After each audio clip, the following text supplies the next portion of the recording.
Bueno, entonces vamos a continuar lo que veníamos haciendo en la mañana.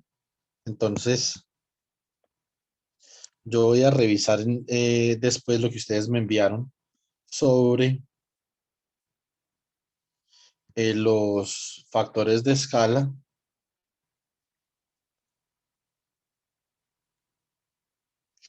y en este momento entonces vamos a hacerlo nosotros acá. A ver cómo era que tenían que dar los factores de escala y los diferenciales y eso. Profe, qué pena, eso se tenía que enviar. Yo Sí, lo claro. hice, pero no lo envié. Porque les iba yo a decir que lo hicieran si no era para revisárselos. Pues sí, yo en mi caso también pensé que era para Yo pensé la que lo íbamos a investigación, para la socializar. clase. Ajá, No, yo pero pensé que lo íbamos a entonces, socializar aquí. no. Entonces, por favor, envíenlo ya. Ok, ¿Listo? profe. Sí, señor. Listo, profe. Mientras tanto, yo voy por un vasito de agua. Listo, jovencitos. Es así como decía Liliana. Bueno, entonces, ¿qué tenemos aquí? ¿Quién mandó algo?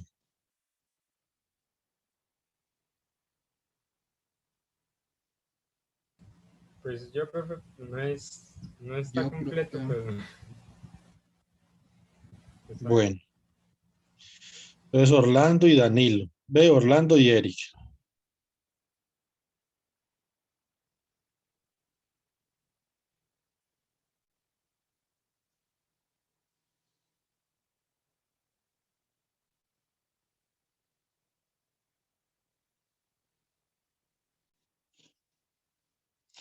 Nadie más mandó. Yo lo había enviado más temprano, profe. Danilo.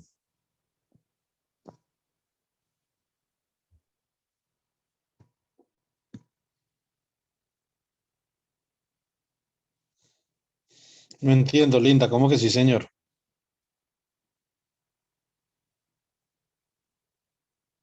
Profe, yo se lo envié. De pronto es que mi internet está un poco lento y no le ha llegado por Teams. Ah, no, no, ya llegó. Acabo de llegar. Sí, yo se lo envío cuando usted dijo que se lo enviáramos, antes de seguir la clase, porque no sabía que era antes de 2. ¿Antes de dos? No entiendo.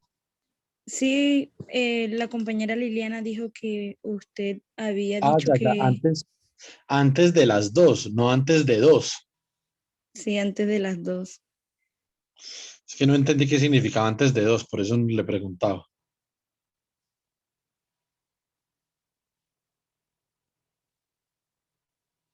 Bueno, muy bien. Entonces, según el trabajo, estoy revisando por ejemplo, el trabajo de la compañera Linda, que es el que acabé de abrir. Eh, está muy bien las derivadas. A ver. mm,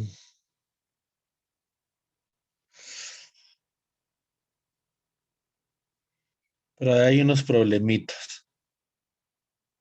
Le falta a Linda, por ejemplo, cuando se saca la magnitud de la derivada del vector con respecto a las componentes, no le ponía al cuadrado.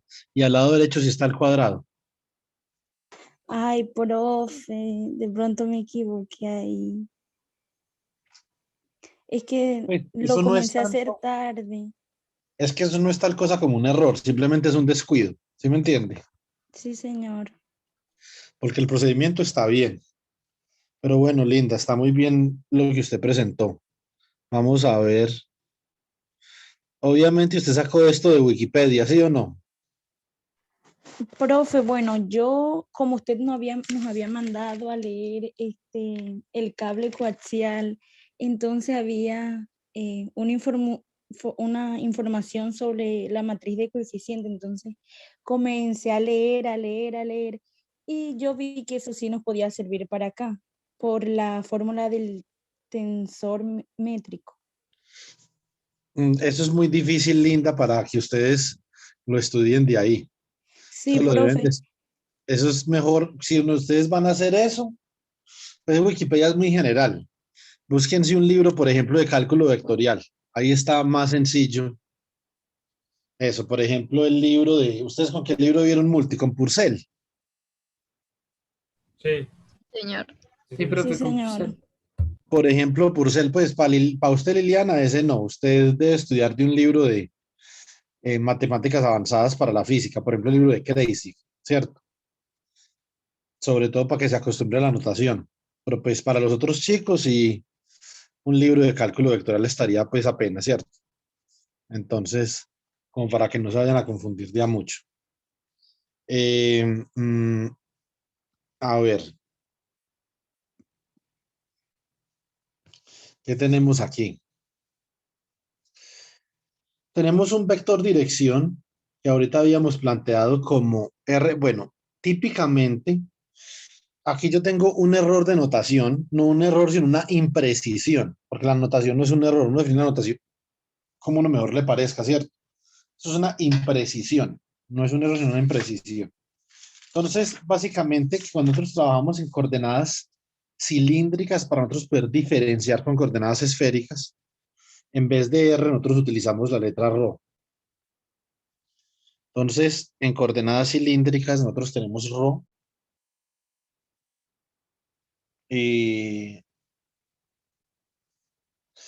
para determinar el radio del cilindro.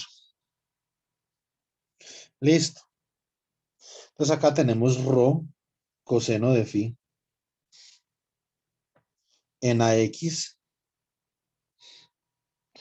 más ρ seno de phi en AY más z en AZ. ¿Cierto? Entonces, ¿cuál es la impresión que tenía usted, Linda? Aquí, entonces usted básicamente deriva con respecto a ρ. Esto está bien porque esto simplemente es coseno de phi en AX más seno de phi en AY.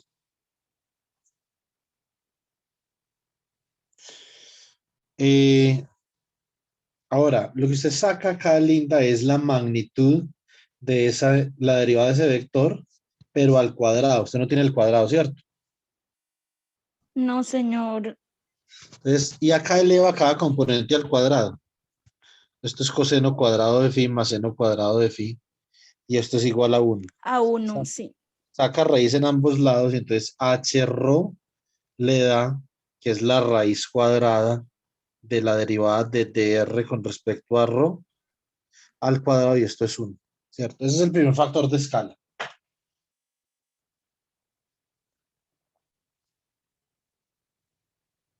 Ahora vamos para el segundo factor de escala,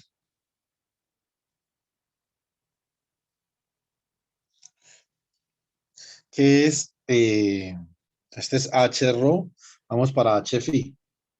Pues h phi al cuadrado es igual a la derivada del vector posición con respecto a phi al cuadrado, y esto es igual contra la derivada del coseno, el menos seno, ¿cierto? O sea que esto es menos rho coseno de phi en AX.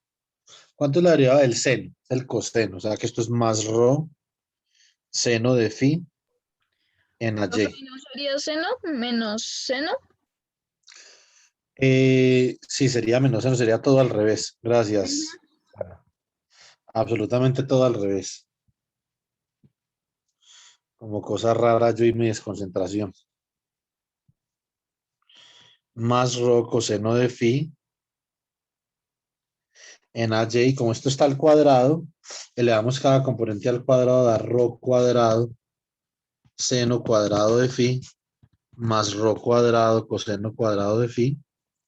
O sea que esto es rho cuadrado, seno cuadrado de phi, más coseno cuadrado de phi, y esto es igual a rho cuadrado. Por lo tanto, si sacamos raíz en ambos lados, nos da que h phi es igual a rho. ¿Cierto? Entonces, listo. Ahora Tenemos HZ, que eso es muy sencillo, la derivada de R con respecto a Z.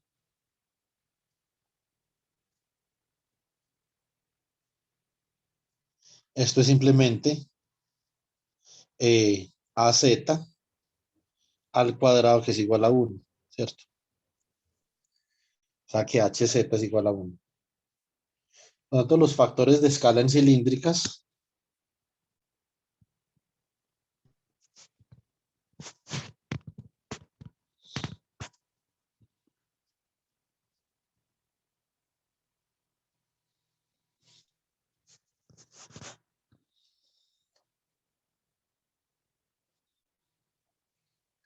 son los siguientes. HRO es igual a 1. HFI es igual a ρ. Y HZ es igual a 1. Entonces así nosotros ya podemos calcular, por ejemplo, cosas como el diferencial de área para ρ constante. Entonces es HFI por HZ por DFI por DZ. ¿Cierto? ¿Quién es HFI? ρ. O sea que esto básicamente es ρ de phi de Z. Eso es para ρ constante. Esto es muy fácil de uno, digamos, vislumbrar gráficamente. Solo que usted tenga un cilindro acá.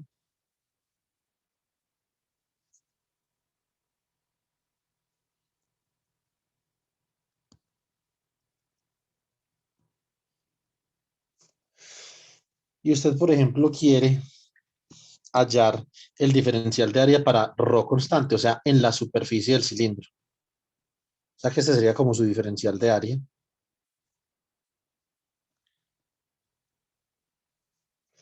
Recuerden que esto tiene dirección, esto es en dirección a ρ, o sea, esto es en dirección radial, que ahí podemos ver que ese diferencial va en dirección radial, que va saliendo del cilindro, ¿cierto? Es como si fuera, por ejemplo, haciendo una tangente con este corte circular y por lo tanto va en la misma dirección del radio, ¿cierto? O sea, ahí va perpendicular a esa circunferencia. Acá nosotros podemos ver una cosa. ¿Cuánto vale la magnitud de este diferencial de área?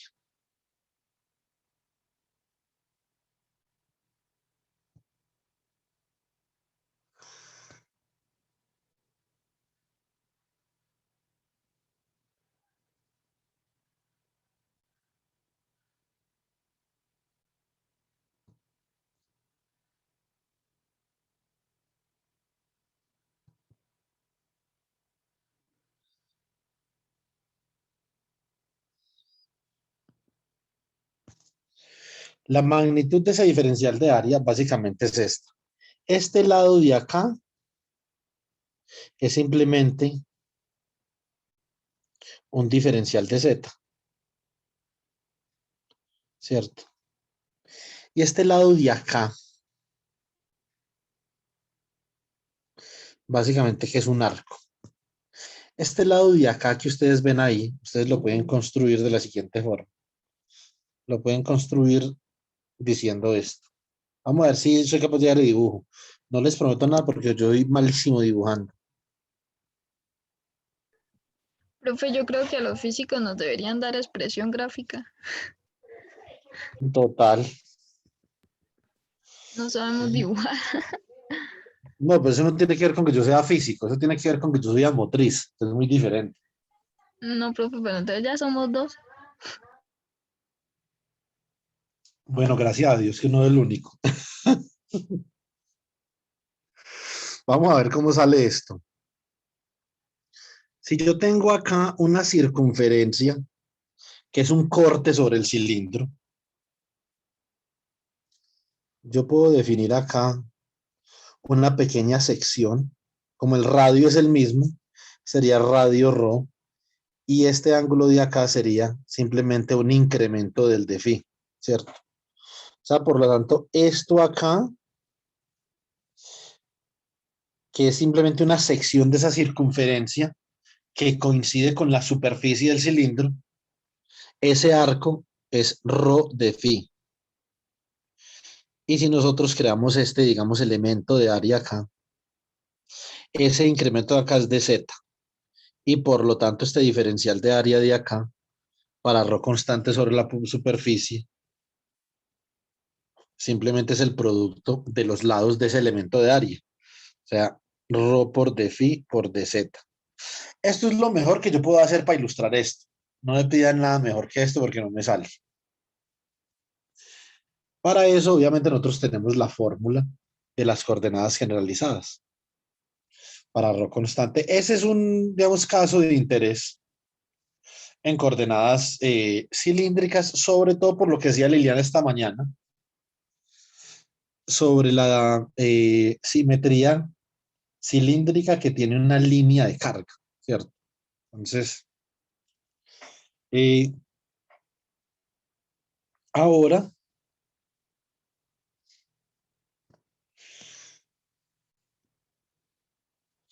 eh, mm, ahora vamos a mirar, por ejemplo, el diferencial de área para z constante. Este sí es, mejor dicho, pan comido, pues. ¿Esto es quién? Esto es d rho, perdón, h rho por h phi por d rho por d phi. O sea que esto es como un rho por d phi por d rho. O sea, como un diferencial de área en coordenadas polares. Esto va en dirección a z, obviamente. Si usted tiene este mismo caso acá, entonces digamos que esto es para z constante, esta tapa del cilindro.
Bueno, entonces esa es como la tapa de ese cilindro. ¿Cuál es el diferencial de área ahí? Esto lo hemos dibujado nosotros varias veces en el curso. Básicamente es una sección acá de esta forma que está sustentada por un radio ρ, ¿cierto? Y por este ángulo de acá, diferencial de phi. De forma tal que ese arco de ahí vale ρ por d phi, ¿cierto? Y aquí usted simplemente incrementa el radio levemente y este sería su diferencial de área. Por este incremento radial que es de ρ que tenemos acá, aquí se me fue. Es que está en la otra hoja. Sí, véalo acá, de ρ. Acá está, ¿cierto? Entonces, ese diferencial de área de acá se saca muy fácil y ahí entonces el diferencial de área a esa pequeña área que nosotros acabamos de dibujar ahí, entonces su diferencial va en esta dirección.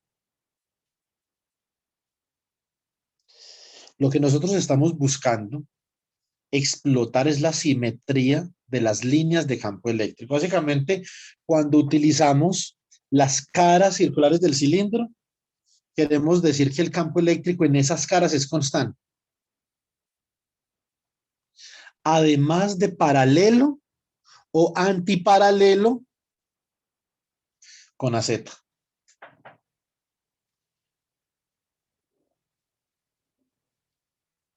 con el diferencial de AZ. Vamos a dar un ejemplo a continuación. Ahora, ¿cuál nos falta? Nos falta para phi constante. Ese, digamos que en este curso de electromagnetismo no es muy relevante, pero puede ser relevante, por ejemplo, escribir el diferencial de volumen. El diferencial de volumen en cilíndricas, entonces sería H rho por H phi por H teta por d rho por d phi. Es que H teta. Mi HZ, cerebro, profe. mi cerebro de coordenadas automáticamente. D rho por d phi por dz. Entonces esto es simplemente rho de rho d phi por dz. Por lo tanto, el volumen de un cilindro sería la integral de 0 a 2 pi del diferencial de phi por la integral de 0, por ejemplo, al radio del cilindro de rho por d rho, ¿cierto? Por la integral de 0 a la altura del cilindro h de z.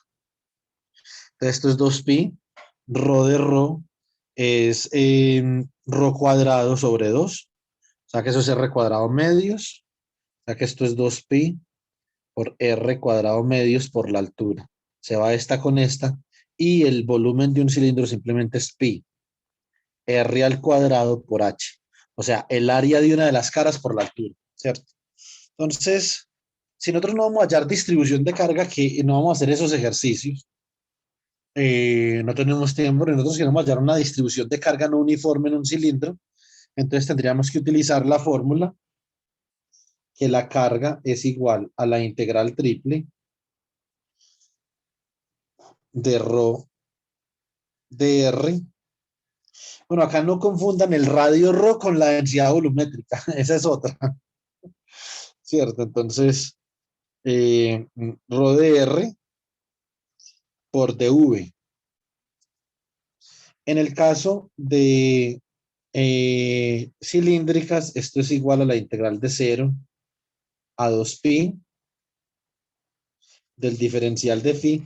Supongamos que la densidad volumétrica no depende de z, sino que depende de la distancia del centro del cilindro a la superficie. O sea que z también es constante. O sea que esto sería la integral, por ejemplo, entre 0 y h del diferencial de z por la integral, por ejemplo, entre 0 y el radio de rho, ¿cierto? Por rho por diferencial de rho. Eso es como un poquito confuso, ¿sí o no? Sí, señor. Entonces, Profe, Un ¿puede volver a poquitico, pero no, repetir? no tanto, Pero no profe. entendí nada. Es imaginación. coloquémosle a la densidad de carga en este caso, coloquémosle una barra para diferenciarlo. El rho de la densidad de carga tiene una barra y es verde. El rho que representa el radio está en rojo y no tiene ninguna barra. Obviamente, yo no les voy a evaluar esto porque ustedes ya tienen el taller, ¿cierto? Pero por conocimiento general, obviamente deben de saber que lo que hicimos en esféricas se puede hacer acá con cilíndricas también cuando la geometría cambia. Es una cuestión de geometría.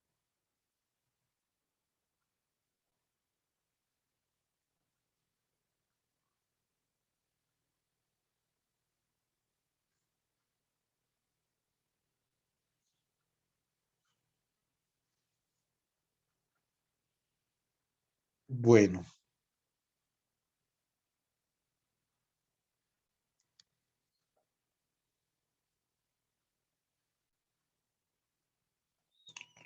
Entonces,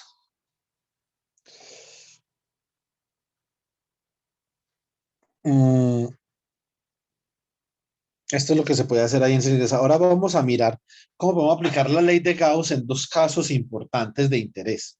Uno de los casos es un plano de carga. Nosotros hallamos el campo eléctrico debido a un plano de carga simplemente tomando el límite cuando el radio era infinito de un disco de carga, ¿cierto? Eso fue lo que nosotros hicimos. Ahora, lo que vamos a hacer, y entonces cuando nos dio el campo eléctrico, nos dio que el campo eléctrico era igual a sigma sobre 2 épsilon y constante.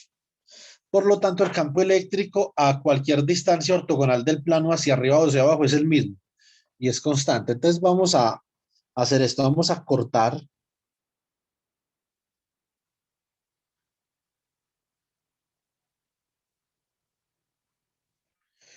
no sé, ese corte circular sí quedó, pero mejor dicho, triste.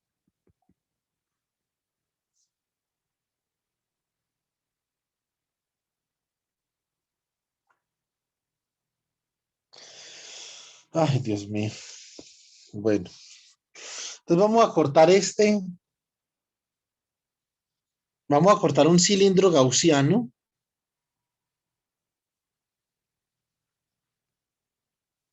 con ese plano infinito de carga.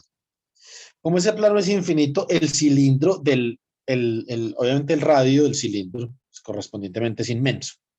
¿Sí o no? Entonces,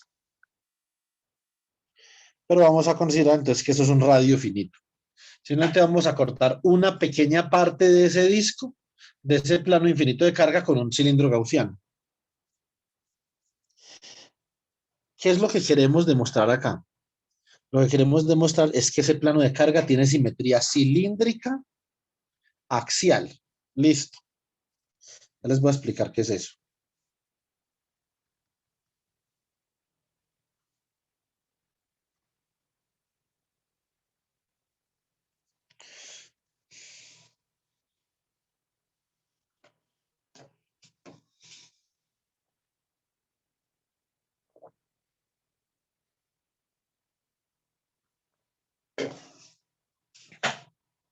Básicamente, que como nosotros sabemos que el campo eléctrico de ese plano tiene esta forma y es constante porque vean que no depende de la distancia al plano. Por lo tanto, nosotros podemos decir que estos campos eléctricos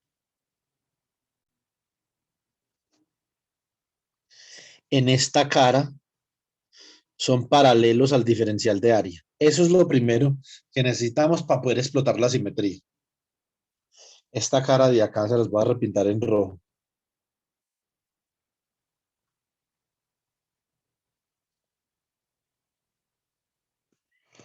Esta cara circular del cilindro.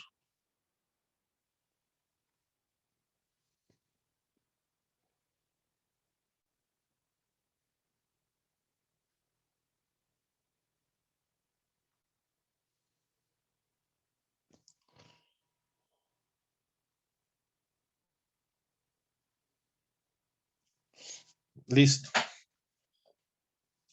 Obviamente, el vector diferencial de área. Lo primero que necesitamos es que sean constantes en la cara. Este es el vector diferencial de área en esa cara, que sería, por ejemplo, en este caso, de AZ positivo. Coloquémosle de AZ en esa dirección, ¿cierto?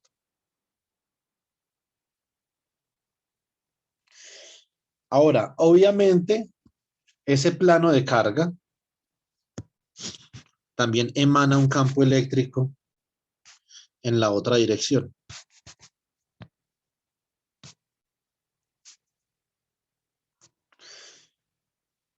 Y como las líneas son constantes, entonces también serán constantes en esta otra cara y serán paralelas al diferencial de área de esa cara.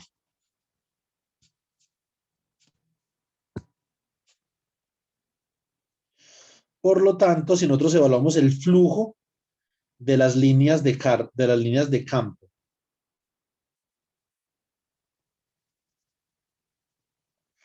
en esta cara de acá,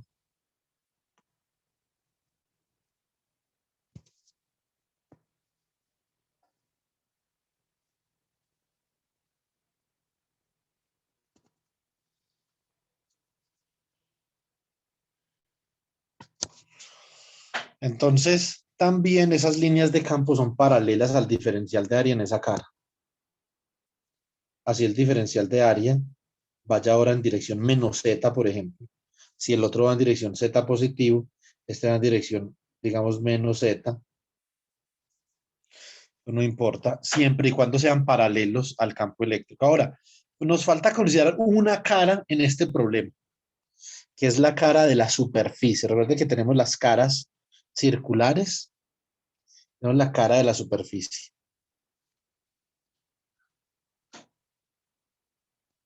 Bueno. Acá recuerden una cosa, que primero que todo, ¿por qué se llama simetría axial? Se llama simetría axial porque las líneas de campo eléctrico, si yo por ejemplo como definí, digamos que este fuera el eje Z, que pasa por el origen, este es el eje Z, ¿cierto? Este es Z. Obviamente, entonces si ese es Z, este eje de acá por acá sí sería el eje Y, y este eje de acá sí sería el eje X, ¿cierto? Ese dibujo sí quedó clarísimo, ¿o no? Sí, señor.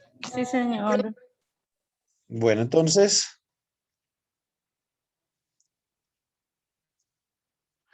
ahora vamos a hacer lo siguiente. Segundo.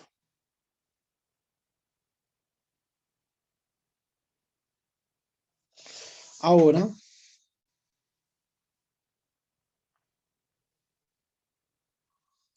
espérame, yo pienso una cosa.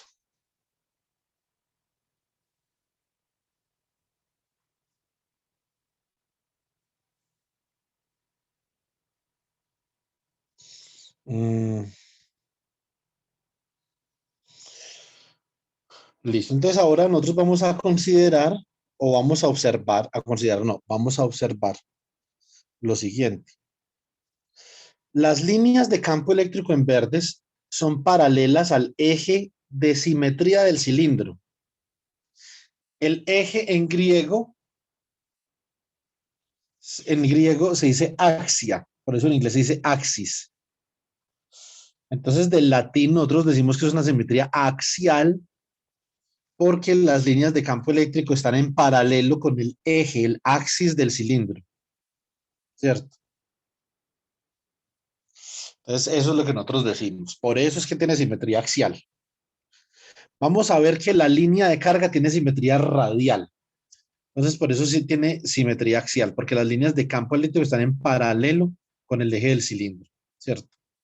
¿Por qué podemos explotar la ley de Gauss acá? Porque en las caras circulares del cilindro, las líneas de campo son constantes y paralelas con el diferencial de área. Entonces, ahora podemos observar una última cosa. Es la dirección radial y la dirección axial son ortogonales. Eso significa que si ese campo eléctrico es paralelo a la dirección axial, por lo tanto, va a ser ortogonal a cualquier cosa que sea ortogonal a la dirección axial. ¿Qué es ortogonal a la dirección axial? El diferencial de área para ρ constante. Por lo tanto, el campo eléctrico del plano infinito no contribuye al flujo sobre la superficie, solo contribuye al flujo sobre las caras circulares del cilindro. Así nosotros podemos bien calcular, ya teniendo en cuenta la simetría, podemos calcular que el flujo eléctrico, que es la integral doble sobre la superficie cerrada, que es el cilindro en este caso, de E punto dA, es igual a la integral doble sobre la superficie abierta, que es la cara superior, de E punto el diferencial de Z, ¿cierto? Entonces, más la integral doble sobre S siendo la cara inferior de E punto E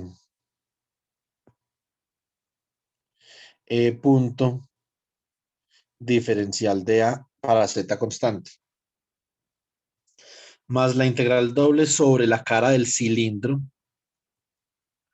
de E punto diferencial de A para ρ constante. Nosotros sabemos que estas son ortogonales, por lo tanto esa última integral da 0.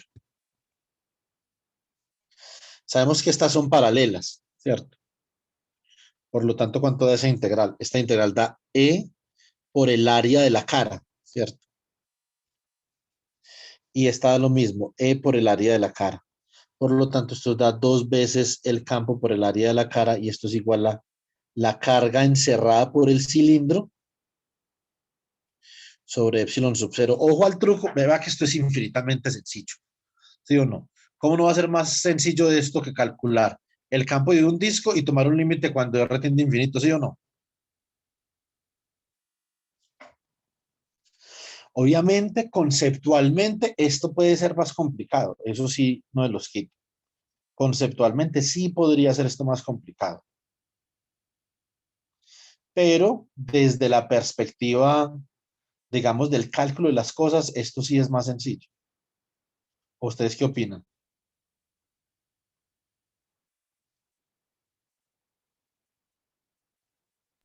Pues parece más sencillo, profe, pero pues Lo que pasa es que el análisis geométrico y de simetría de pronto es un poquito más complejo, ¿sí o no?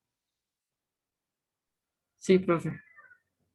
Más sin embargo, el cálculo es infinitamente más sencillo. No hemos calculado ni una sola integral ni una sola derivada. Ni tan solo una.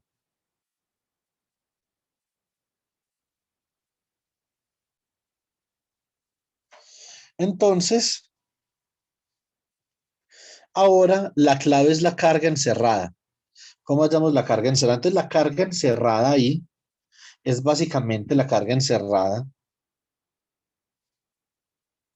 que voy a dibujar acá. Es la carga encerrada en esta circunferencia, ¿cierto? Obviamente no es la carga total del plano, porque el plano es infinitamente grande, sino simplemente es la carga que está distribuida en esta superficie circular, que es la intersección entre el plano y el cilindro.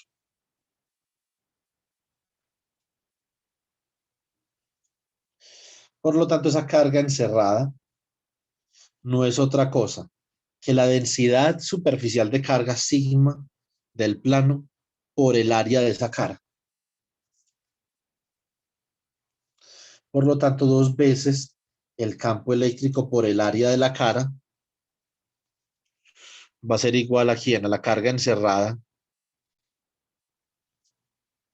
sobre epsilon sub 0 y esto es igual a sigma, que es la densidad superficial por el área dividido epsilon sub 0. Se va área con área, dividido ambos lados por 2 y queda que el campo eléctrico es igual a sigma sobre 2 epsilon sub 0, que es básicamente con lo que habíamos comenzado ahorita.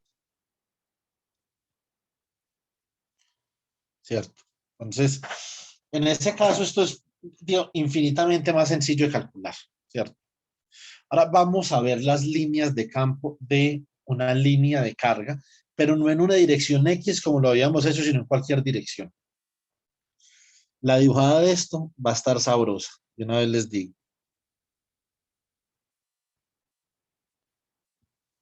Va a ser interesante entonces, profe. Sí, va a ser interesante la dibujada de esto, pero vamos a hacer todo nuestro... De hecho, Liliana, yo vi 3 expresiones gráficas, lo que pasa es que para mí se llamaban dibujo técnico, dibujo 1, 2 y 3, y tampoco aprendí. Ah, bueno, eso ya es cuestión de cada quien, yo creo. No, yo soy supremamente motriz. Lo que he mejorado mucho. Cuando era niño no era capaz ni siquiera dibujar una circunferencia. Pero bueno, ahí vamos. Esta es la línea de carga. Esta línea de carga tiene una carga distribuida de manera uniforme.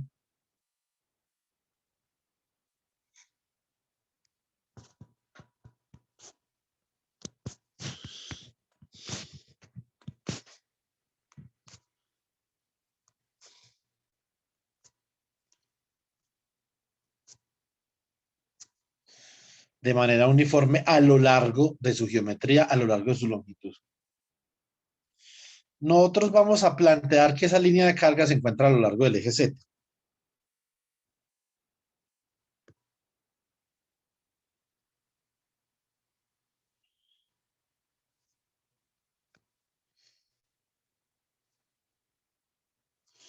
Esto es Z.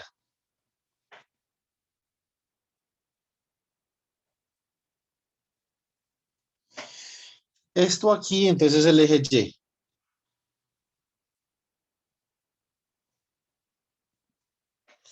Y esto aquí es el eje X. ¿Por qué esa línea? Póngame mucho cuidado con esto. Esto es supremamente clave. Bueno, más clave para unas personas que para otras, pero igual clave para todos, desde la perspectiva conceptual. Si yo, por ejemplo, corto, yo voy a coger y voy a cortar esa línea de carga exactamente con un plano XY. Si yo corto una línea con un plano, ¿qué me da?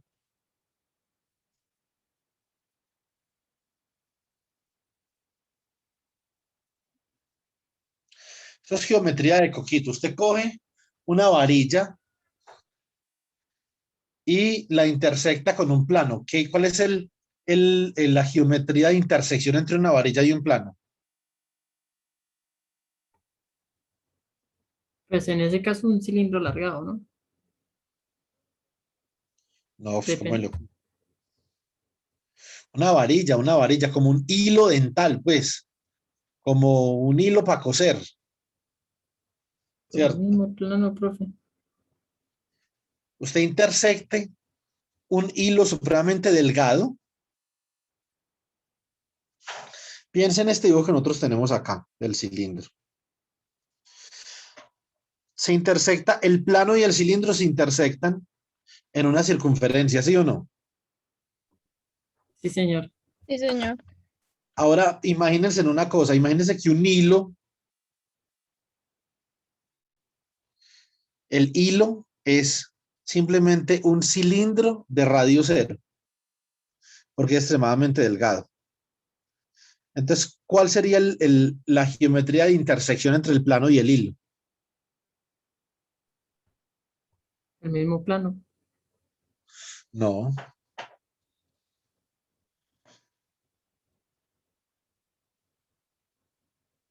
Bueno, realmente solamente una línea del plano, pero pues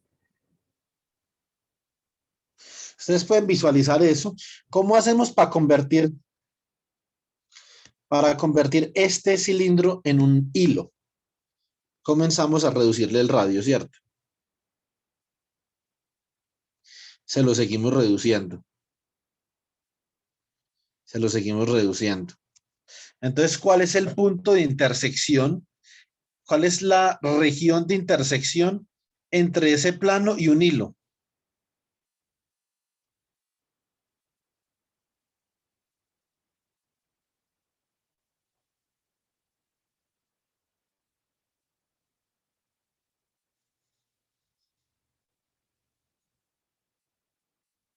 Jefe, disculpe, ¿podría repetir la...?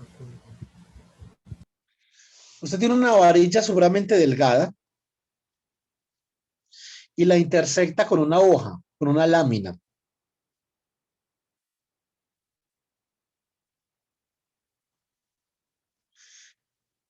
¿En qué se intersectan? Si un cilindro intersecta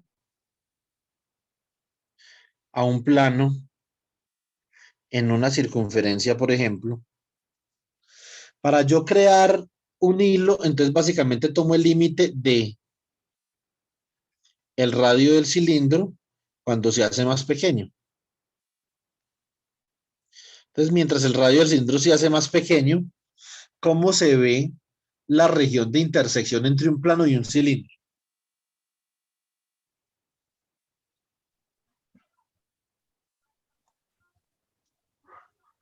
Un punto. Como un punto.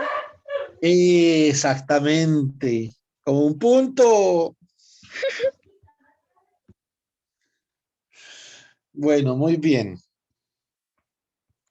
Eso significa que si yo intersecto esta línea delgada con el plano XY, es como si tuviera una carga puntual en el origen, ¿sí o no? Sí, señor. Sí, señor.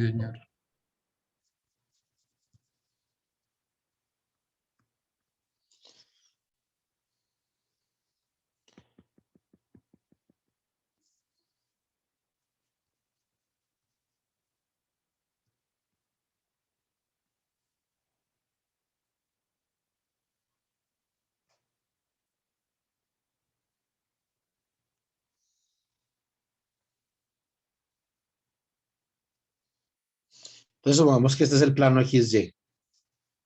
Esta es la sección del plano XY con la que yo intersecto esa línea, ¿cierto?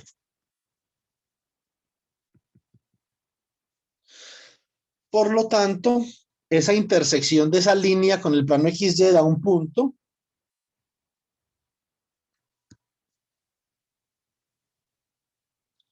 Y por lo tanto, las líneas de campo en ese punto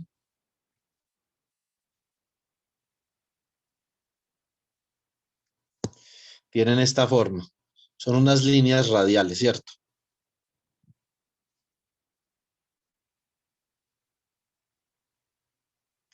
Que están irradiando en todas las direcciones.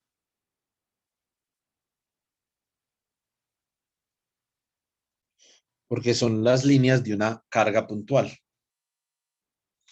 Si usted hace esto a cualquier altura, si usted hace ese corte a cualquier altura, le va a dar una carga puntual con la misma geometría de líneas. ¿Estamos de acuerdo?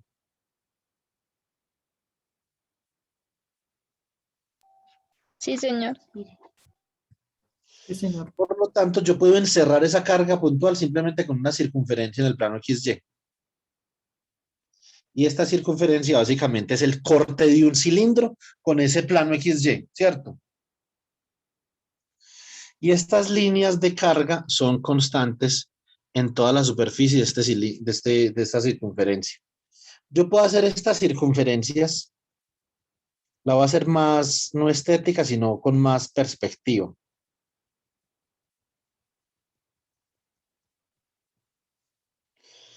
Eso significa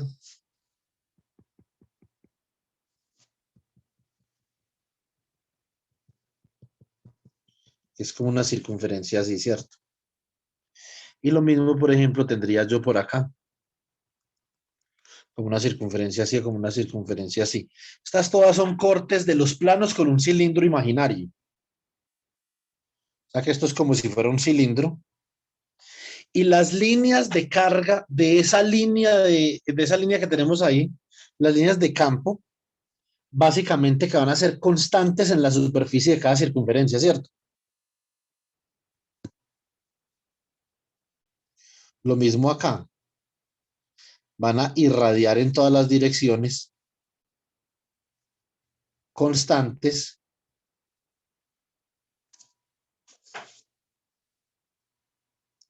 También, por ejemplo, acá.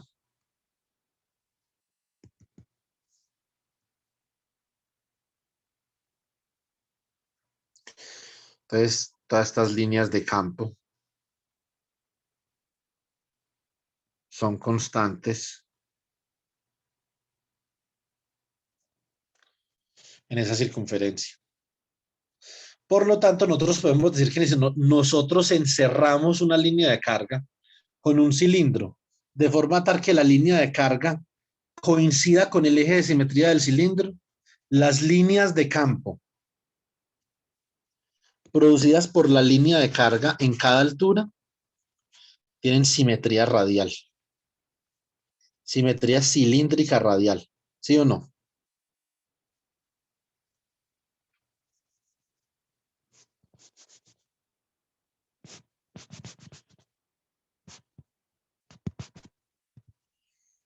¿Estamos de acuerdo o no?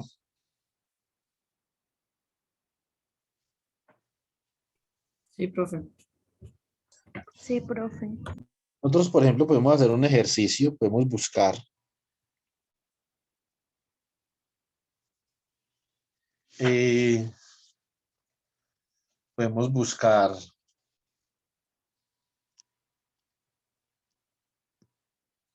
a ver, ¿dónde estará internet por acá?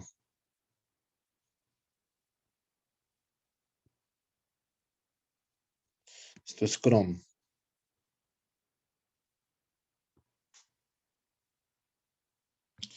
A ver, electric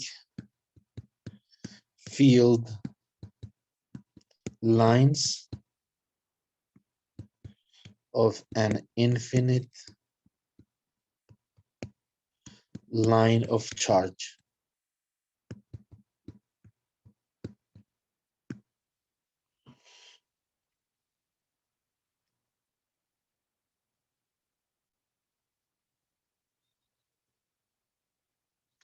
Vemos que en este dibujo aparece eso, pero como en perspectiva, ¿cierto? Como si cortaran el cilindro en un punto y mostraran cómo son las líneas de campo, ¿cierto?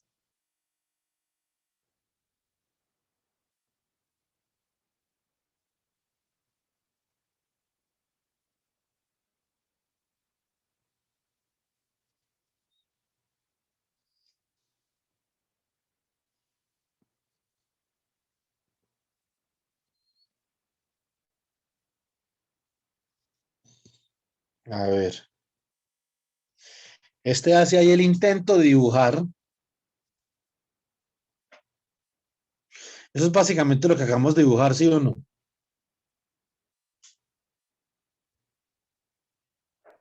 Sí, profe. Ahora,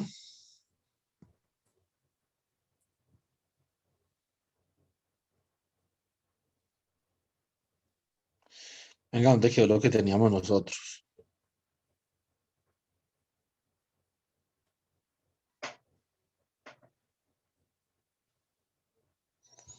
Acá, ¿cierto? Entonces, pero yo estaba, digamos que esperanzado en que había un dibujito mejor. Yo puedo hacer ese dibujo mejor para futuras ocasiones, pero en un computador. A mano, mejor dicho, no. Me muero de hambre dando dibujo.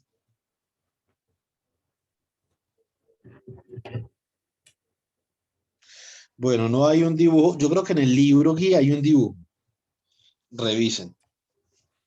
Entonces, nosotros ya sabemos que la línea de carga tiene simetría radial porque las líneas de campo de la línea de carga irradian hacia todas las direcciones. Nosotros ya sabemos que podemos hallar eh, ese campo eléctrico que es tan infinitamente complejo de hallar por métodos de la ley de Coulomb, lo podemos hallar con la ley de Gauss. ¿Cómo se hallaría eso por la ley de Coulomb? Nosotros lo hicimos para el caso en el que quisiéramos el campo eléctrico en una sola dirección, X o Y, ¿cierto? Ahora lo vamos a hacer para una dirección arbitraria en el plano ρ en coordenadas cilíndricas, porque ya sabemos que la simetría es cilíndrica.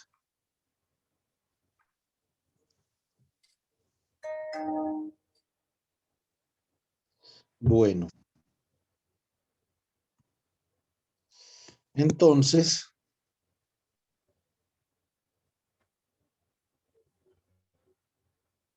supongamos que esta es la línea de carga. Auxilio.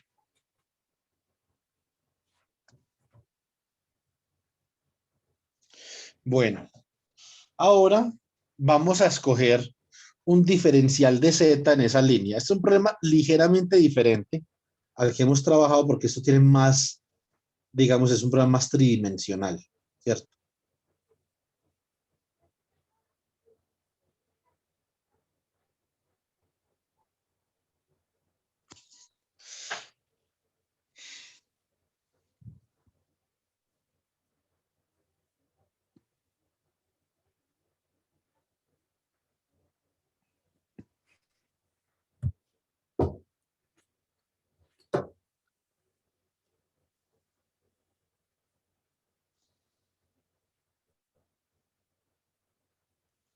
Entonces,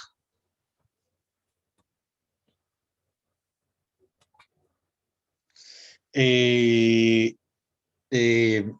bueno, aquí nosotros lo que queremos es hallar el campo eléctrico en este punto que pertenece a coordenadas cilíndricas. Como es un punto en coordenadas cilíndricas, recuerden que el punto en cartesianas x, y, z tiene un equivalente en cilíndricas rho, phi y z, ¿cierto? O sea que como este punto está en el plano, este es el punto rho, phi, 0. O sea, el ángulo que forma el eje X con esa distancia es de phi. Y esta distancia de aquí hasta acá es rho. Para nosotros hallar el punto, para nosotros hallar el campo eléctrico en ese punto, básicamente que lo que necesitamos es lo siguiente. Necesitamos la distancia que hay entre el diferencial de línea, o más bien ese diferencial de carga,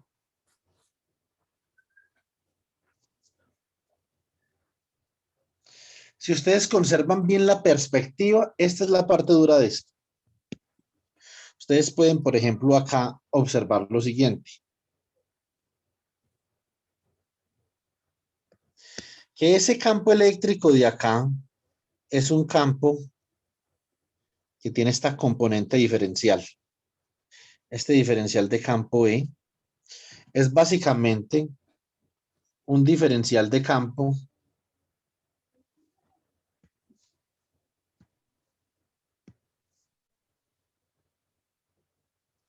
con esta componente acá, diferencial de E rho, y esta componente por acá que sería diferencial de EZ. Coloquémosle este Z acá, a ver. Esta es la parte difícil de ver. Esta parte de acá sería DEZ. Esa sería obviamente diferencial de E. Diferencial de E, por lo tanto, es igual a diferencial de E en rho por A rho más diferencial de E en Z por AZ. Nosotros sabemos que por simetría el campo eléctrico va a ir en la dirección rho.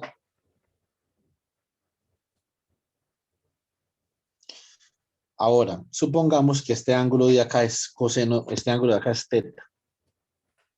O sea que este también.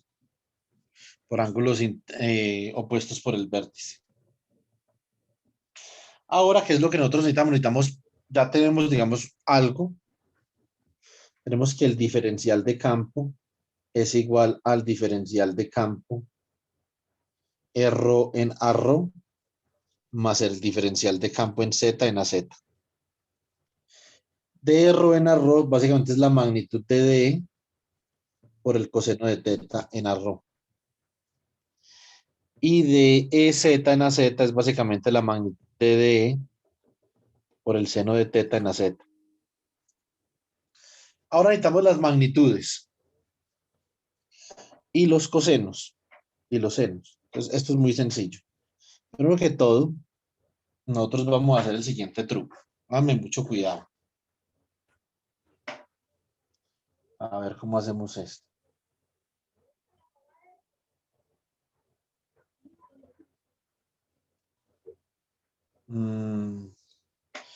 Yo pienso. Borremos esto de allí. Hagamos esto de otra forma.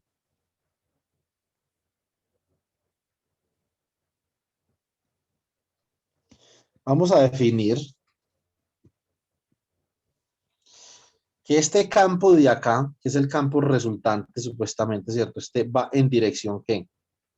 Esto va en dirección, este de acá va en esta dirección que une el punto de campo con el diferencial. Y esa es la dirección AR, ¿cierto? Lo que nosotros queremos hacer es expresar AR en términos de arro, o para que esto nos quede un poquito más sencillo de hacer, ¿cierto? Entonces tenemos que expresar AR en términos de arro y de AZ. ¿Cómo hacemos eso? Planteamos este vector de acá o esta distancia vectorialmente. Eso simplemente es un vector R, ¿cierto? Que si usted suma ese vector R con este vector de acá,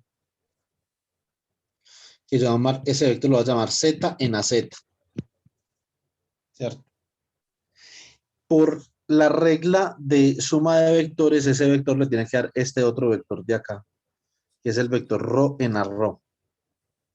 Por lo tanto, el vector R básicamente es ¿quién? Es, a ver, el vector R más Z en AZ es igual a ρ en dirección a ρ. De acá podemos despejar R y decir que R simplemente es ρ en arro menos Z en AZ. De acá la magnitud de R al cuadrado, que es una cosa que nosotros necesitamos, es igual a ρ cuadrado más Z cuadrado. ¿Cierto? Eso pues, esto sí es sencillo. Por lo tanto, la magnitud de R no es otra cosa que la raíz de ρ cuadrado más Z cuadrado. Bueno. Ahora,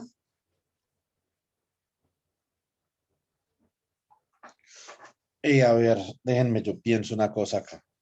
Este R, vectorialmente hablando, lo podemos expresar simplemente como la magnitud en dirección a R. ¿Cierto?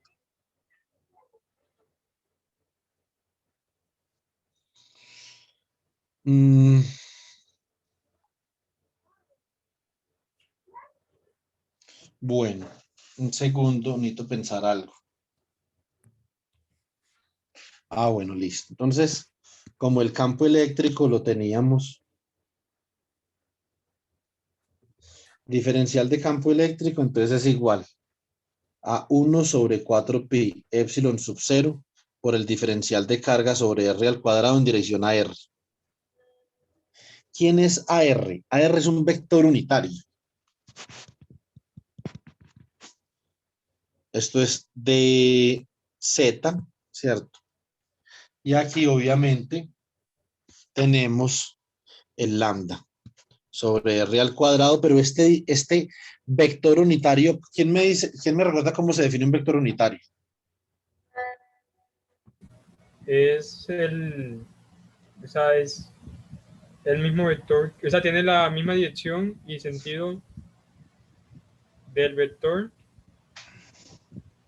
pero este se divide dentro del vector, algo así. Algo así. Liliana, usted No tiene... era, no era ¿cómo es? Cada una de las componentes divididas sobre la raíz del vector como tal. Pero por la parte de la fórmula, yo pensé que hablaba de esa No, definición. o sea, sí, una definición. O sea, el vector unitario es supremamente sencillo, chicos. Simplemente es el vector dividido la norma del vector, ¿cierto? Esa vaina. Entonces, estos dan R al cubo, o sea que esto da ¿qué? Esto da lambda sobre 4 pi epsilon sub 0, que multiplica A de Z sobre R al cubo por el vector R. El vector R yo por eso hice esto acá así, porque el vector R ya lo tenemos. Este es el vector R. O sea que básicamente esto simplemente es lambda sobre 4 pi epsilon sub 0 de Z sobre R al cubo que multiplica a ρ en a ρ menos Z en AZ.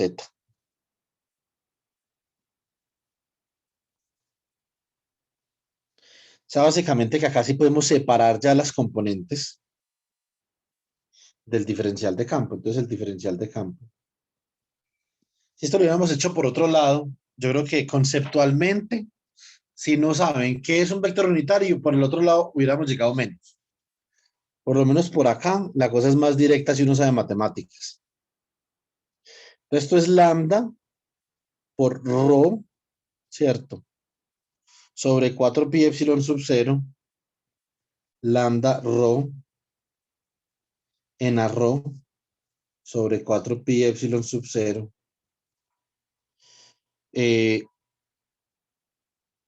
por la integral de dz sobre r al cubo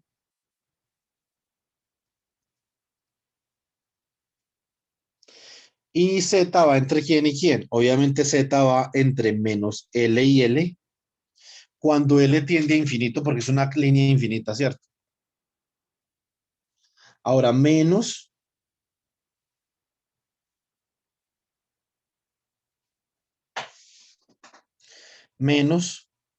lambda sobre 4 pi epsilon sub 0 por la integral de z por dz sobre r al cubo en az. O sea, menos lambda sobre 4 pi epsilon sub 0.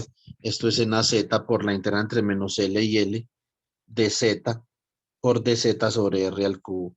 Entonces ya sabemos quién es r, entonces simplemente reemplazamos. O sea que esto queda como lambda rho en a rho dividido 4 pi epsilon sub 0 integral entre menos L y L de dz sobre z cuadrado más rho cuadrado a la 3 medios. Esa ya la hicimos por sustitución trigonométrica, o sea que esto sale para pintura. Menos lambda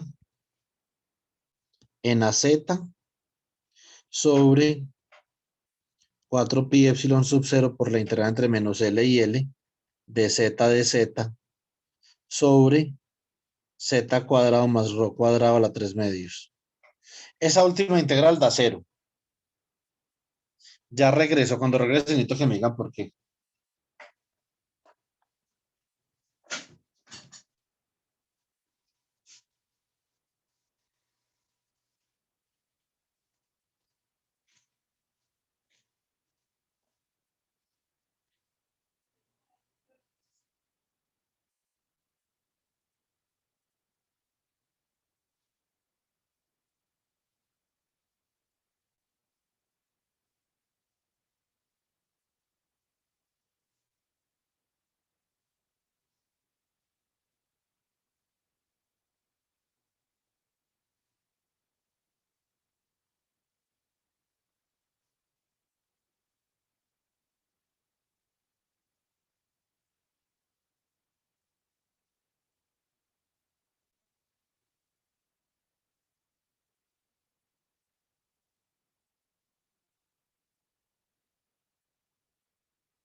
Bueno, chicos, ¿por qué hacer esa integral? Pues bueno, era por lo de los límites y porque te estaba... Era una...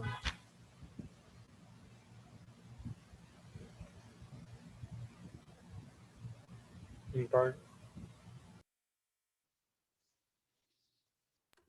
Por la linealidad, profe, pero es que no encuentro la hoja que tengo esa. No tiene que ver nada con la linealidad. Porque Por tiene eso, infinito. no, Liliana tampoco. Porque va desde el... Por eso yo les dije a ustedes que qué hacen ustedes después de que salen de clase.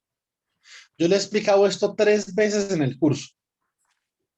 Pero cuando ustedes salen de clase, se les olvida todo.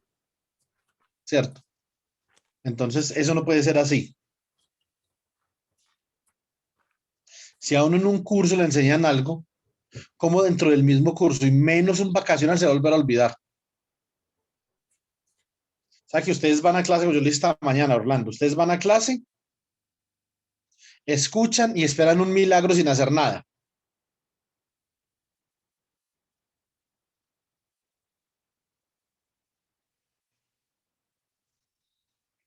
A ver, para yo no entrarme a llorar, ¿quién me dice por qué esa integral da cero?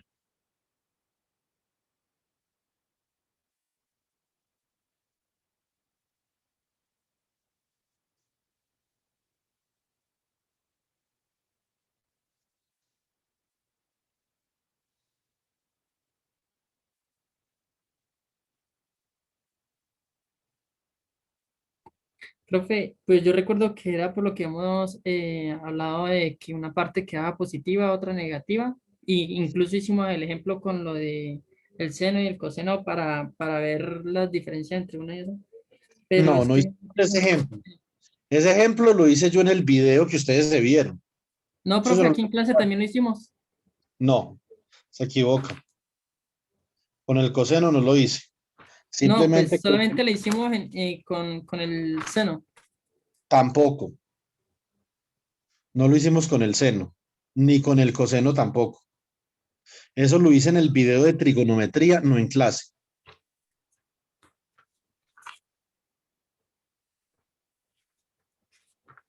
En clase lo único que hice ese día fue que dibujé una curva así. Dije que esta área y esta área se cancelaban. Eso fue lo único que dije. Exacto, profe, pero es que no encuentro la hoja en la que tengo anotado todo eso. Pero dígame que tiene que ver con el coseno o con el seno. Nada. No, era más que todo por la interpretación de las áreas, profe. No, pero más que todo, no. No tiene nada que ver con el coseno. Yo no hice lo del seno y el coseno en clase, lo hice en el video. Me parece bien que se haya visto el video. Simplemente estaba aclarando que yo no lo hice en clase. ¿Sí me explico? Sí, señor. Entonces, esto es porque usted está integrando el producto de una función impar por una función par. Y el producto de par por impar da impar. Y la integral entre menos a y a de una función impar de x es igual a 0 y hasta en clase sí les hice la demostración. Esa demostración es así en clase, donde una función impar es f de x igual a menos f de menos x. Si esta función fuera par, sería distinto. Ahora, esta función de acá, sí es par. Esta de acá. O sea, usted está integrando acá una función par entre menos L y L. O sea, que eso es dos veces la integral de 0 a L, ¿cierto? Pero esta función de acá sí es impar. O sea, que por eso da 0. No hay que calcularla. Igual si usted la calcula, le da 0. O sea, ya la calculamos en clase. ¿Estamos claros ahí o no? Sí. Sí, señor. Sí, señor. Bueno, muy bien. Entonces, por lo tanto, entonces el diferencial de campo 1 acá tenía que haber integrado porque ya había colocado la integral ahí. ¿Cierto?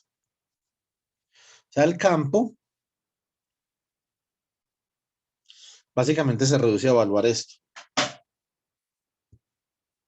O sea, el campo eléctrico ya sabemos que queda en donde, en arro, en dirección a arro como lo presentíamos. Esto es lambda rho en arro dividido 4pi epsilon sub 0, ¿cierto? Por la integral entre menos L y L. ¿De quién? Del diferencial de z dividido z al cuadrado más rho al cuadrado a la 3 medios.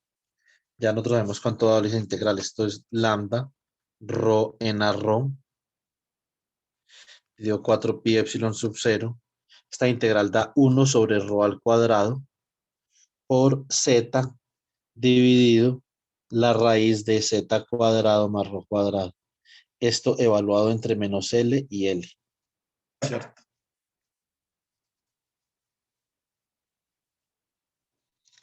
Nosotros hacemos esa evaluación. Entonces esto da L sobre la raíz de L cuadrado más rho cuadrado menos L Evaluemos eso más bien. Ustedes de pronto se pierden ahí. Esto es lambda rho en A rho sobre 4pi epsilon sub 0 por 1 sobre rho al cuadrado, que multiplica, evaluamos primero esto de acá en z igual a L. O sea que esto da L sobre la raíz de L cuadrado más Z cuadrado, más rho cuadrado, perdón. Menos L sobre la raíz de menos L cuadrado más rho cuadrado. O sea que este cuadrado se va con este rho, esto queda lambda sobre 4pi epsilon sub 0 rho. Esto aquí, este menos con este menos da más, o sea que esto es por 2L dividido la raíz de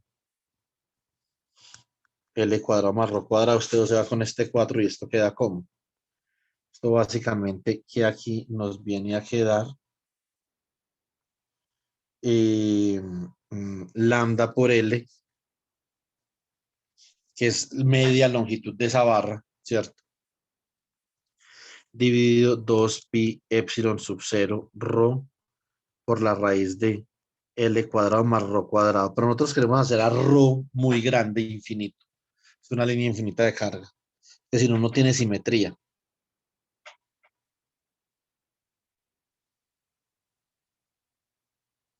Entonces esto es lambda L. Bueno, esto acá me faltó el arro, que es la dirección.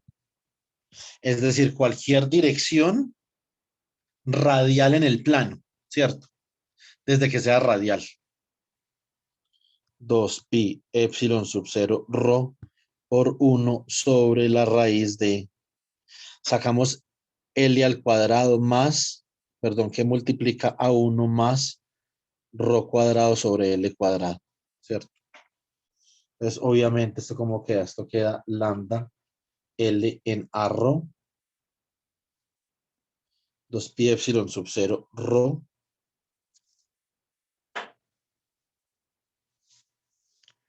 y a ver, que multiplica a 1 sobre L por la raíz de 1 más rho cuadrado sobre L cuadrado. Esta L se va con esta L, pero como L es mucho más grande que rho, esto tiende a 0. Por lo tanto, esto es aproximadamente igual a lambda sobre 2pi epsilon sub 0 rho en A rho. Que es lo mismo que nos había dado a nosotros en la dirección X, sino que cambiamos acá rho por X, ¿cierto? Y como rho va en cualquier dirección, puede ir en la dirección X también. O sea que este es un resultado más general que el que habíamos obtenido, digamos, en la semana del primer corte, ¿cierto?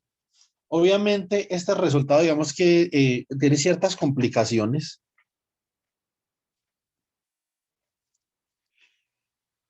Con las integrales, mirar a ver si son cero, la evaluación de las integrales. Pero como esto tiene simetría cilíndrica, esencialmente si nosotros encerramos esta línea de carga supremamente delgada, concéntrica con un cilindro gaussiano,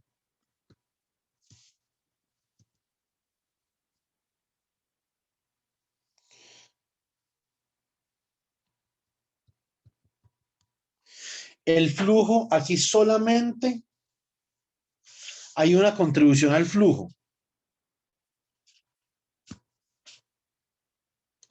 Nosotros obviamente vamos a analizar esto usando la ley de Gauss.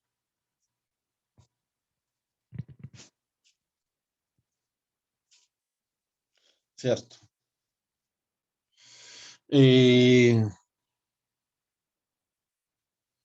Básicamente, que la contribución al flujo en las caras es cero, en las caras circulares. Esto es muy fácil de ver. Las líneas de campo son radiales en esta cara circular, ¿cierto? Más sin embargo, el diferencial de área es ortogonal a la cara. Por lo tanto, en esta cara el producto punto entre E y el diferencial de área para Z constante es igual a 0. ¿Eso está claro para todos o no? Sí, señor. Sí, señor. Este diferencial de área para z constante forma un ángulo de 90 grados, ¿cierto? Con cualquier vector que esté en esa superficie. Porque por definición el vector normal a una superficie es normal a cualquier vector sobre la superficie. Álgebra lineal, ¿cierto? Lo mismo pasa en esta otra cara de acá. El campo eléctrico producido por esa varilla de carga en esa cara es radial. Más sin embargo, el diferencial de área es ortogonal a esa cara en esta dirección. Por lo tanto, como son ortogonales, aquí también se cumple que E punto de a z es igual a 0. O sea que antes el flujo en la simetría cilíndrica axial, el flujo entraba por las caras y salía por las caras. Ahora, en esta simetría, por las caras no hay flujo. Solo hay flujo ¿por dónde? Solo hay flujo por la superficie del cilindro, ¿cierto? O sea, para ρ constante, ¿sí o no? Sí, señor.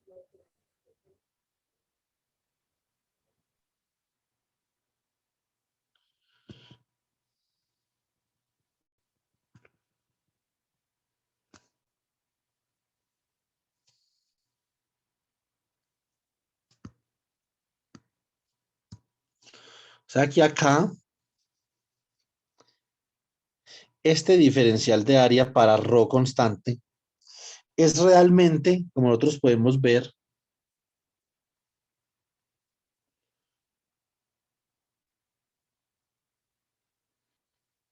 ok, Orlando, gracias. Como nosotros podemos ver, ese diferencial de área va a ser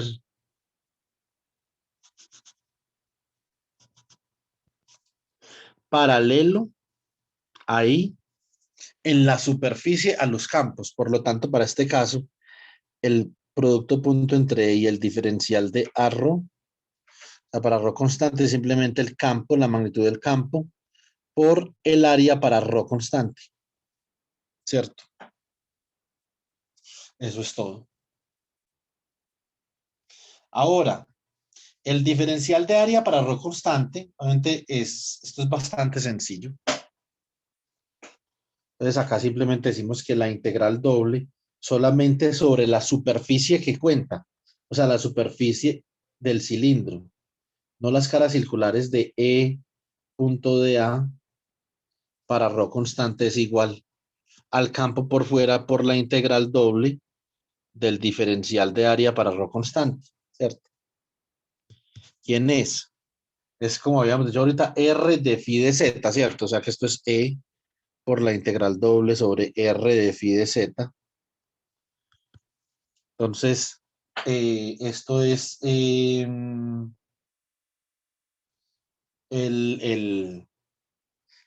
a ver, yo pienso una cosa. Listo.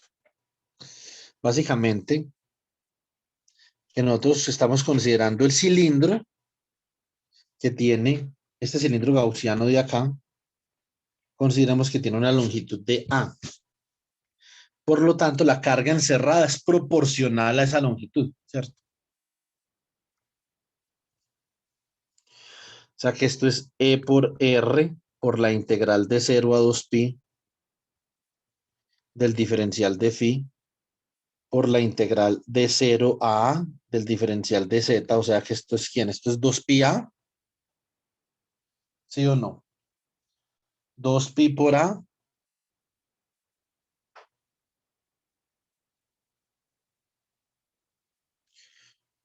Dos pi por A por R. O más bien 2pi R por A. O sea, el perímetro de una circunferencia de radio R multiplicado por la altura del cilindro que es A. Y esto simplemente es igual a la carga encerrada sobre epsilon sub 0, pero la carga encerrada simplemente sería ¿quién?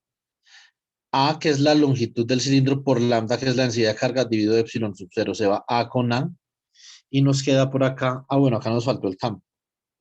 Nos queda que esto es 2 pi r, que es el radio del cilindro gaussiano, por E igual a lambda sobre epsilon sub 0. Si doy todo por 2 pi r, aquí me da que el campo eléctrico es igual simplemente a lambda sobre 2 pi epsilon sub 0 r, que es básicamente, sino que acá r obviamente hay que reemplazarla por rho, porque r, aquí me da las definiciones, es el radio del cilindro. Mediante este procedimiento que nos costó 5 minutos, obtuvimos este mismo campo, ¿cierto? ¿Sí o no?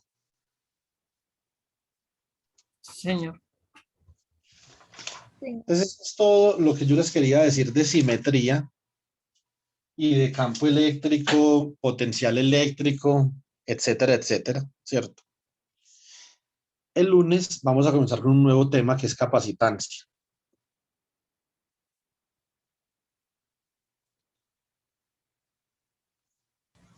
Creo que qué tan complejo es ese tema.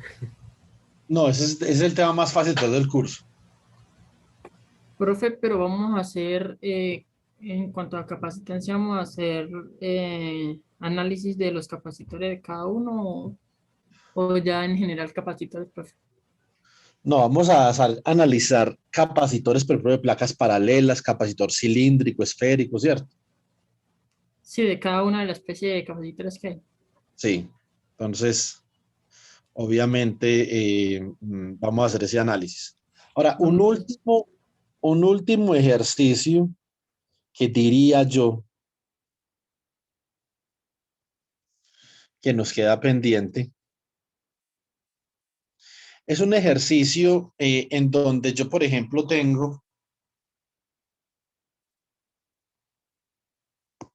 a ver, tengo una línea infinita de carga, ¿cierto? Entonces, obviamente, cuando tengo una línea infinita de carga, yo ya conozco el campo debido a una línea infinita de carga, ¿sí o no? Entonces,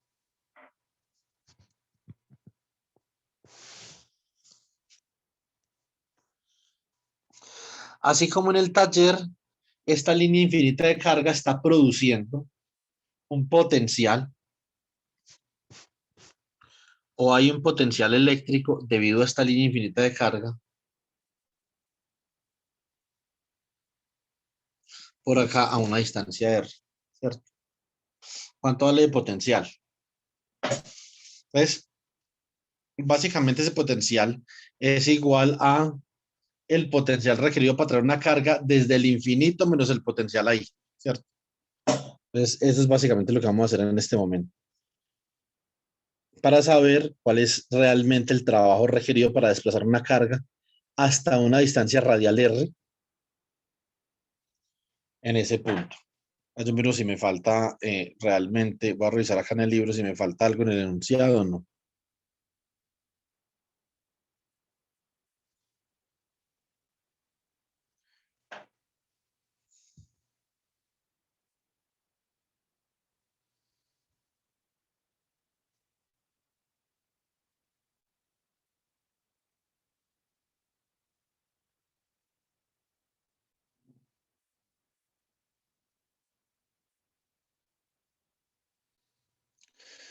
¿Cuál será el enunciado este?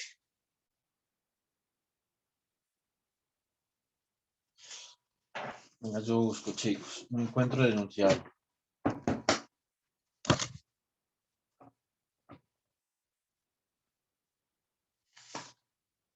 Y este ejercicio lo necesitamos para el lunes, para la clase del lunes.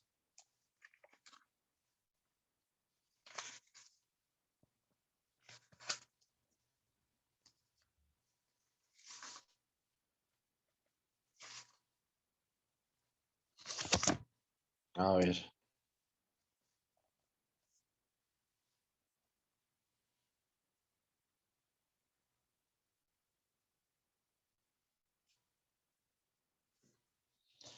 Yo miro. Miren, por ejemplo, vayan al ejemplo, eh, vayan al ejemplo 23.10 y ya les digo el enunciado del ejercicio. Bueno, profe.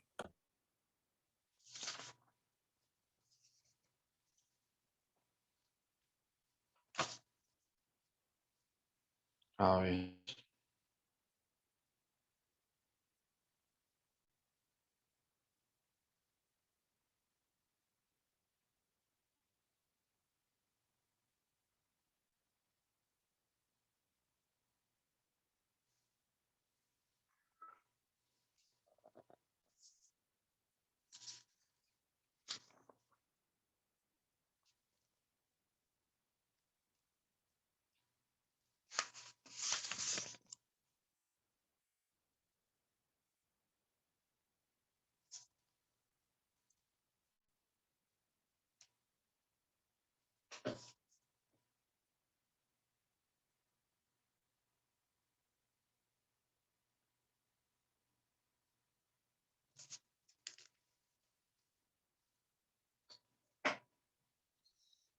Venga, yo por qué no encuentro ese ejercicio que estoy pensando aquí en el libro.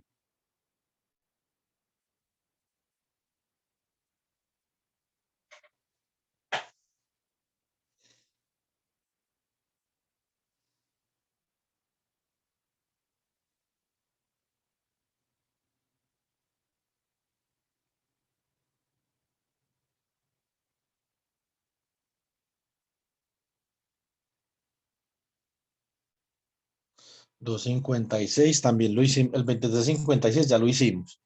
Es el modelo de Bohr, ¿cierto? El 23.59 es el cubo de sal, también lo hicimos.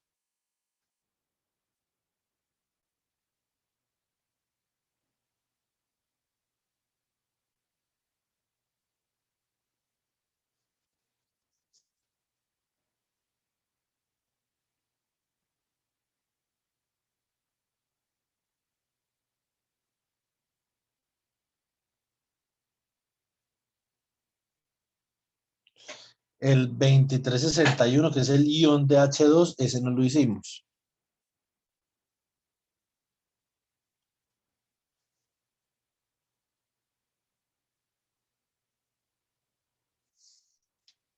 El 62, pero eso es un par de placas ahí. Tampoco lo hicimos.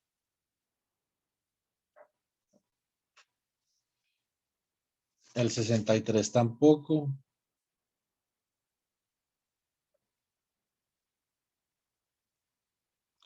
Es que el 68 sí.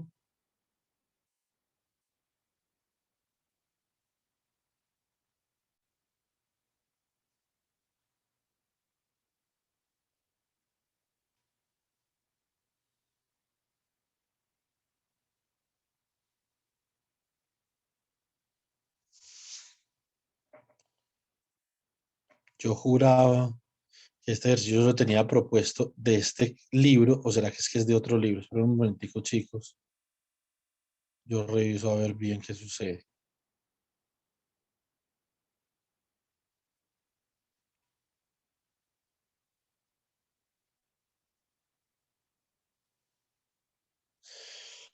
No lo tengo. Estoy confundido.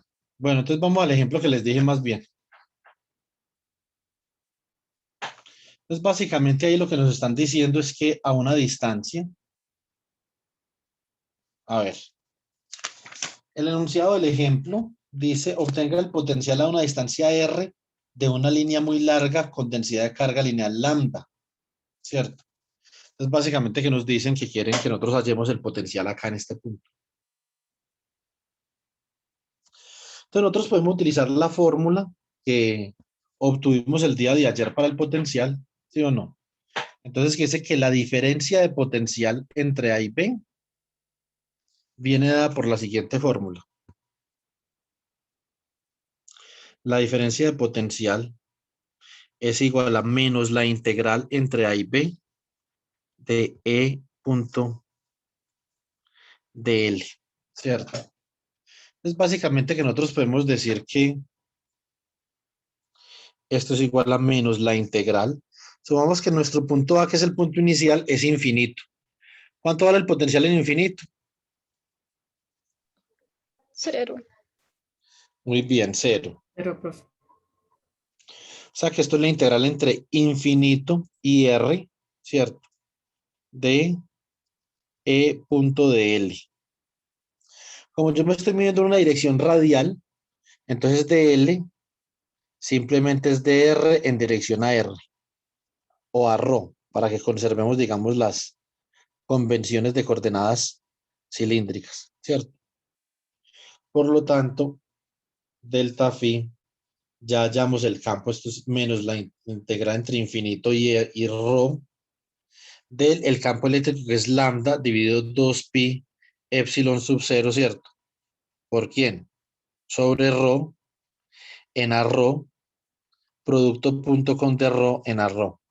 Rho punto a rho es 1. O sea que esto es menos lambda sobre 2pi epsilon sub 0 que multiplica la integral entre más infinito. Y rho, ¿de quién? De rho sobre rho. Eso es un logaritmo, ¿cierto?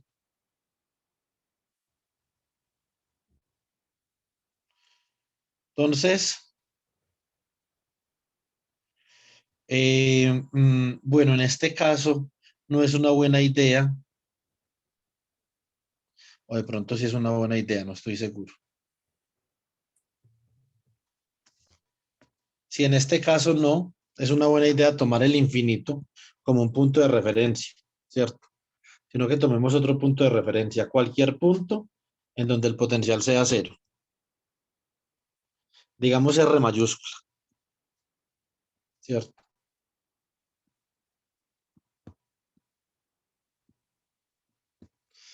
Este R de acá simplemente es un punto donde el potencial vale 0, ¿cierto? Y nosotros ahorita vamos a poder demostrar eso. Pues básicamente,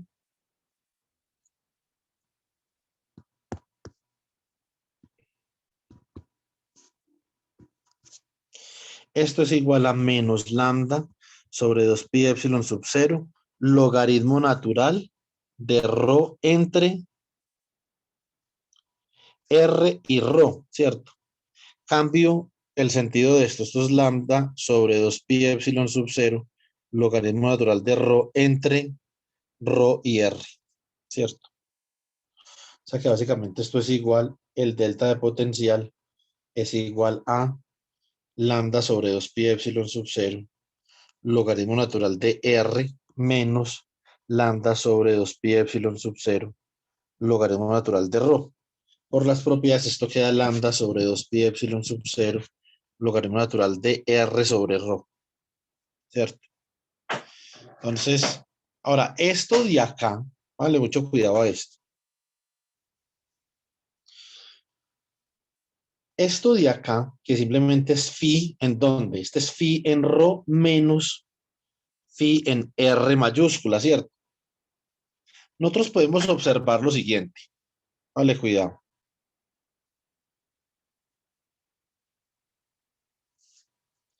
Si este es 0, por lo tanto, phi de rho básicamente es lambda dividido 2 pi epsilon sub 0, logaritmo natural de rho, de r sobre rho, ¿cierto? Porque por definición R es un punto donde esto es 0. Así, obviamente, phi de R es igual a lambda sobre 2 pi epsilon sub 0 por logaritmo natural de R sobre rho en rho evaluado en R. O sea que esto es lambda sobre 2 pi epsilon sub 0, logaritmo natural de R sobre R, que es 1, logaritmo natural de 1 es 0, por lo tanto esto es 0, ¿cierto? O sea que esto, así esta definición, digamos, cumple a cabalidad con lo que estamos buscando. Que el potencial eléctrico a una distancia ρ de una línea infinita de carga viene dado por lambda sobre 2 pi epsilon sub 0 por logaritmo natural de r sobre rho, ¿cierto? Sabiendo que r es un punto de referencia. Recuerden que el potencial lo tenemos que medir contra un punto de referencia. Entonces r es el punto en donde ese potencial es 0, ¿cierto?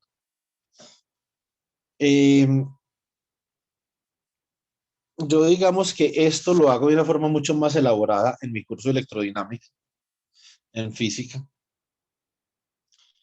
Y digamos que elaboramos mucho sobre esto. Inclusive consideramos el potencial debido a no una línea, sino dos líneas.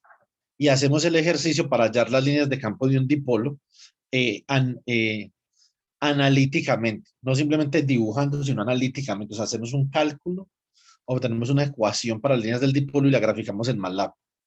Entonces, digamos que este es un problema que tiene mucha repercusión, un problema interesante. En este caso, entonces lo dejamos expresado en términos de una referencia, ¿cierto? Ahora, si lo que usted quiere es hallar la diferencia de potencia entre dos puntos, entonces digamos que acá R1 y R2, ¿cierto? Entonces esto sería la diferencia de potencial entre R1 y R2. Básicamente lo que esto dice es que esto es lambda sobre 2pi epsilon sub 0, logaritmo natural de R2 sobre R1. Una pregunta importante que yo muchas veces hago es la siguiente. ¿Será que si nosotros utilizamos las referencias llegamos a este mismo resultado? La respuesta es sí. Cuando nosotros tomamos diferencias de potencial, esta referencia de acá donde el potencial es 0 es irrelevante, ¿cierto? Demostremos esto. ¿Cuánto vale phi de R1 con respecto a las referencias? Lambda sobre 2pi epsilon sub 0 logaritmo natural de la referencia que es en R dividido R1 menos phi de R2 que sería lambda sobre 2pi epsilon sub 0 por el logaritmo natural de la referencia que es R sobre R2. Vamos a demostrar que en diferencias de potencial, la referencia que nosotros tenemos para medir un potencial no importa. Entonces, básicamente, ¿qué es lo que tenemos acá? Tenemos la división de dos logaritmos, ¿cierto? Porque es una resta. O sea, la división de los argumentos de los logaritmos. O sea, lambda sobre 2pi epsilon sub 0, logaritmo natural de la división de R sobre R1 dividido R sobre R2. Se cancela este R con este R y el R2 pasa al numerador, o sea que esto es lambda sobre 2pi epsilon sub 0, logaritmo natural de R2 sobre R1. Por lo tanto, se cancela la referencia y nosotros obtenemos que la diferencia de potencial entre dos puntos debido a esa línea infinita de carga no depende de la referencia, sino depende de los dos puntos entre los que los estemos evaluando. Ahora ya depende, por ejemplo, si yo quiero traer una carga desde el infinito hasta R1, ¿cuánto trabajo tengo que aplicar? ¿Cierto? Entonces, obviamente, el infinito o desde un punto R2 muy lejano de la línea de carga. Entonces, básicamente, que el trabajo sería negativo. ¿Por qué? Porque R2 es una distancia mucho mayor que R1, ¿cierto? Ahora, yo quiero desplazar la carga desde un punto más cercano al cilindro a un punto más lejano, es distinto, porque entonces R1 sería mayor que R2. Entonces, ¿cuánto sería el trabajo? Recuerden que el trabajo es igual a menos la carga que quiero desplazar por la diferencia de potencial. O sea que esto es menos Q por el logaritmo natural de, perdón, menos Q por lambda sobre 2pi epsilon sub 0 por el logaritmo natural de el punto inicial menos dividido el punto final. Si el punto inicial está más cerca de la barra de carga, es decir, yo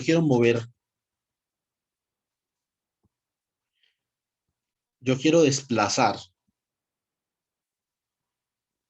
una carga que se encuentra en RI hasta un punto RJ, perdón, RF.